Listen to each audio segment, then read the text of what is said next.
Suppose करिए कि आप जबलपुर सिटी में रहते हैं और जबलपुर सिटी में कोई क्राइम हो गया आपके साथ, आपकी गाड़ी में कोई लूट हो गई, आपके घर पे कोई वो हो गया, क्राइम हो गया, तो आप कहाँ जाओगे? आप जबलपुर पुलिस के पास जाओगे। और जब ये केस होगा, ये कहाँ के न्यायालय में होगा? वहीं के न्यायालय में होगा।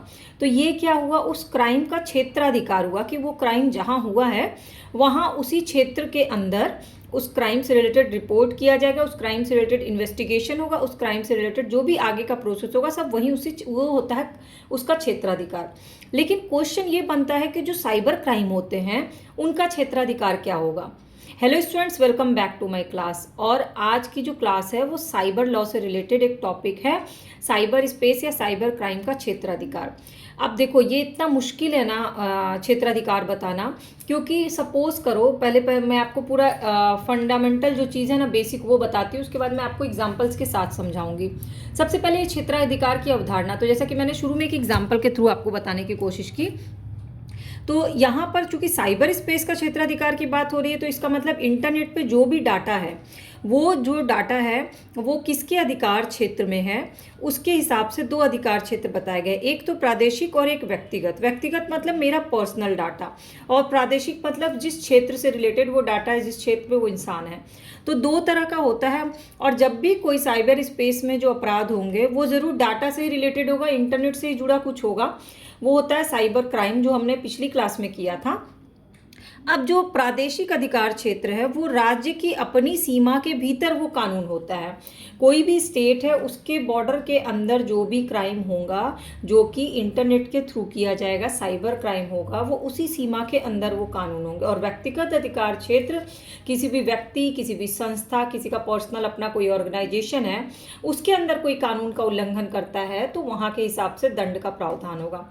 क्योंकि साइबर स्पेस एक वैश्विक संकल्पना है, पूरा विश्व हमारा इंटरनेट से जुड़ा हुआ है। ग्लोबलाइजेशन जिसको बोलते हैं, WWW वर्ल्ड वाइड वेब, यानी पूरी दुनिया एक दूसरे से जुड़ी हुई है इंटरनेट के थ्रू। इसीलिए किसी को फिक्स क्षेत्र बताना कि कहाँ का अपराध है ये बहुत मुश्किल है, क्योंकि ये बहुत बड़ी चुनौती है। क्यों? क्योंकि सपोज करिए कि कोई वेबसाइट है, मान लीजिए, जो हमारी कंट्री में वैध है, उस वेबसाइट पे वीडियोस देखना, सीरीज़ देखना, या कोई भी उस वेबसाइट पे काम करना, लेकिन किसी दूसरी कंट्री में उस पर बैन लगा हुआ है, अवैध है, तो किस हिसाब से कानून बनाया जाएगा? क्षेत्राधिकार किस हिसाब से होगा? अब एक और एग्जाम्पल लेकर के समझते हैं। मान लीजिए एक इंसान है, उसने एक क्राइम किया।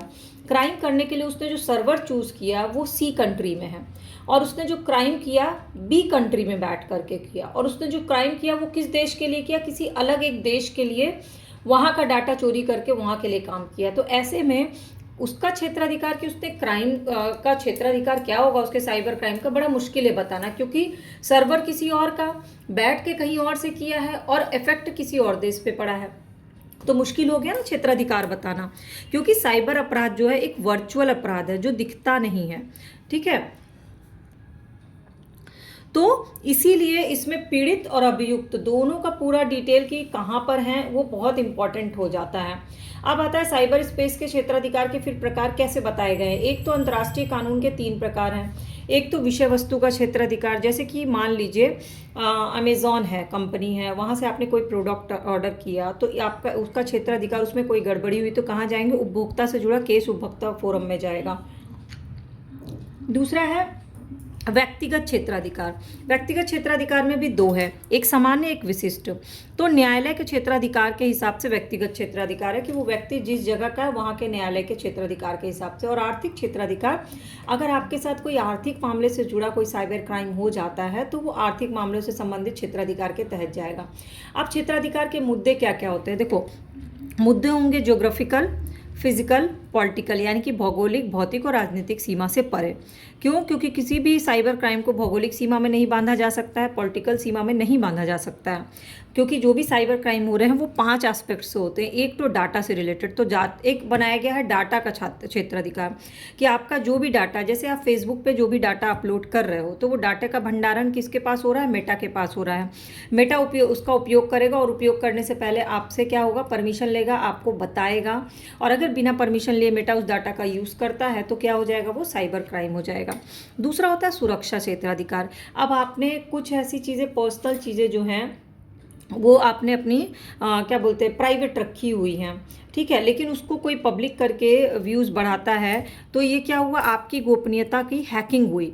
तो ये हो गया आपकी गोपनीयता की सुरक्षा करना, वो अलग क्षेत्राधिकार हो गया। तीसरा है नियामक क्षेत्राधिकार, यानी कि लेन देन पर जो कानूनी विनिमय होते हैं उस पर क्षेत्राधिकार, बैंक से रिलेटेड जो ऑनलाइन ट्रांजेक्शन करते हैं, ऑनलाइन शॉपिंग करते हैं, उससे रिलेटेड। चौथा है कानून प्रवर्तन का क्षेत्राधिकार, कि ऐसा कोई भी काम होगा तो कानून प्रवर्तन कौन करेगा, किस एरिया के लोग वो करेंगे, अपराधियों को गिरफ्तार करने संबंधी प्रावधान दिएगा। और पांचवा है भौतिक यानी फिजिकल क्षेत्राधिकार, यानी राज्य की भौतिक सीमा के अंदर का नियंत्रण करना।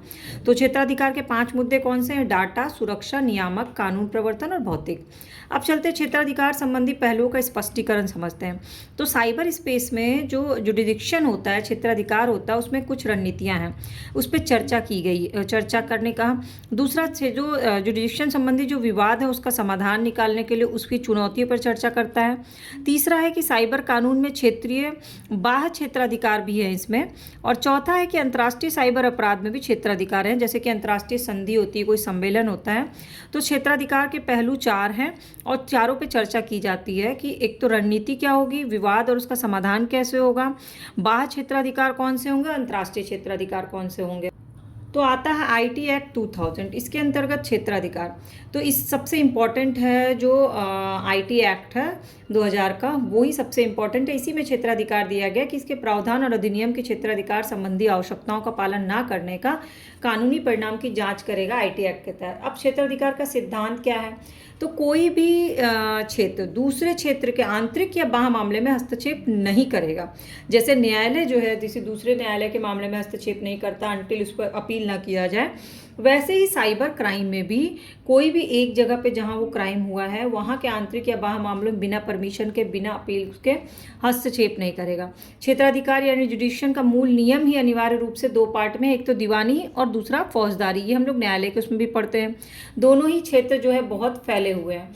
अब जो सिविल मामलों के विषय हैं उनका क्षेत्राधिकार, व्यक्तिगत क्षेत्राधिकार शामिल है इसमें। सिविल मामलों में कौन सा क्षेत्राधिकार आएगा? आपका पर्सनल क्षेत्राधिकार। और आपराधिक मामलों में जो अपराध किए जाने का स्थान है वो आता है। और परिवर्तनशील नियम क्या है? जैसे कि कॉपीराइट एक्ट है, बौद्धिक संपदा का अधिकार है, ये सब चीज़ क्या है? ये परिवर्तनशील नियम है। ये डे बाय डे नया कोई ऐप बन जाएगा, फिर उसका कॉपीराइट होगा। आपने कोई नया चैनल बना लिया, उसका कॉपीराइट होगा। तो ये क्या है? डे बाय डे विकसित हो रहा है और परिवर्तनशील है। अब जो व्यक्ति परक क्षेत्रीयता है ये आपके शारीरिक सीमा के तहत है, मतलब आपके पर्सनल, आप जहाँ पर हो वहाँ।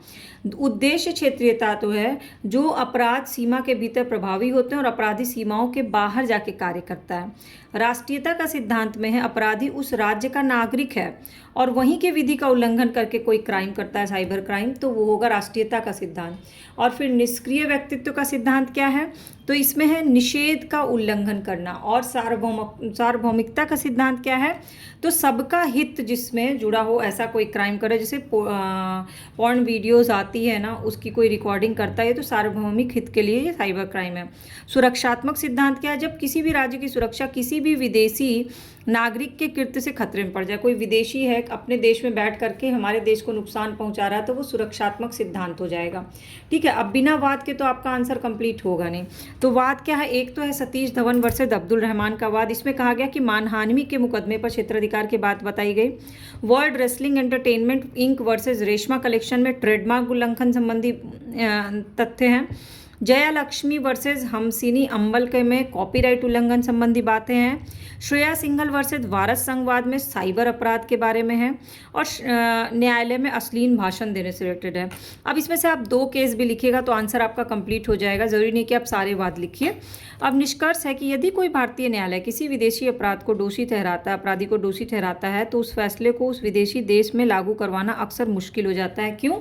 क्योंकि साइबर स्पेस, साइबर क्राइम एक वर्चुअल क्राइम, मतलब वो है जो दिखता नहीं है, लेकिन ये और इसका क्षेत्राधिकार फिक्स करना बहुत मुश्किल है। लेकिन बेसिक चीज़ें हमने क्या समझी कि ये दीवानी भी है, ये फौजदारी भी है, ये व्यक्तिगत भी है, ये राष्ट्रीय भी है और अंतर्राष्ट्रीय भी है। ठीक है, ये सार्वभौमिकता के सिद्धांत मतलब सबकी सुरक्षा से रिलेटेड भी है। बेसिक कीवर्ड्स यही है क्षेत्राधिकार के। ये भौगोलिक सीमा से परे है क्योंकि इसका मेन थीम क्या है? डाटा है, सिक्योरिटी है, नियामक है, कानून प्रवर्तन है और साथ ही साथ ये अंतर्राष्ट्रीय कानून से भी रिलेटेड है, व्यक्तिगत क्षेत्राधिकार से भी और आर्थिक क्षेत्राधिकार से भी है। तो अगर आपसे कोई पूछेगा कि साइबर स्पेस में जुरिडिक्शन से रिलेटेड कौन कौन से पॉइंट्स आप तो शुरू करना आप प्रादेशिक से और व्यक्तिगत से, फिर इसको पार्ट वाइज बताना कि व्यक्तिगत में सामान्य और विशिष्ट आते हैं, इसके अलावा अंतर्राष्ट्रीय कानून में भी 3 आता है और आर्थिक में आर्थिक मामले आते हैं, डाटा क्षेत्राधिकार अलग है, सुरक्षा क्षेत्राधिकार अलग है। इस तरह से सबको डिफाइन करके लास्ट में 2 वाद लिख करके आंसर को कंप्लीट कर लेना। अगर आपने पिछली क्लास नहीं देखी है तो चैनल के प्लेलिस्ट पे अपलोड है, उसको जाके देखना। और अगर क्लास आसानी से समझ में आ रही है तो चैनल के सब्सक्राइब व फॉलो बटन को क्लिक करके बेल आइकन को प्रेस कर लेना। फ़ायदा ये होगा कि सारी क्लासेस की अपडेट फ्री ऑफ कॉस्ट मिल जाएगी।